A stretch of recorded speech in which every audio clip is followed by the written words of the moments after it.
मोठी बातमी केंद्रीय निवडणूक आयोगाने राष्ट्रवादी काँग्रेस पक्ष शरदचंद्र पवार हे नाव शरद पवार गटाला दिले आहे.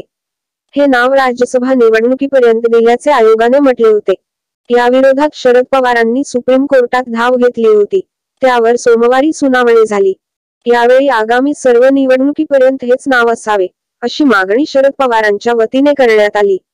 तर पक्ष मिळाला असला तरी चिन्ह मिळाले नाही, याकडेही कोर्टाचे वेधले. यावर कोर्टाने निवडणूक आयोगाला फटकारत महत्त्वाचा आदेश दिला. त्यामुळे शरद पवारांनी कोर्टाचे आभार मानले आहेत. शरद पवार गटाच्या वतीने अभिषेक मनु सिंघवी यांनी युक्तिवाद केला. त्यांनी शरद पवार गटाला निवडणूक आयोगाने पक्षाचे नाव दिले मात्र अद्यापही चिन्ह दिले नाही. तसेच आगामी निवडणुकांच्या तयारीसाठी पक्षाला मिळालेलेच नाव कायम ठेवण्याची विनंती केली. आगामी निवडणुकांसाठी पक्षाच्या प्रसार आणि प्रचार करण्यासाठी चिन्ह हे महत्त्वाचा घटक आहे. त्यामुळे ते लवकर मिळावे अशीही विनंतीही केली.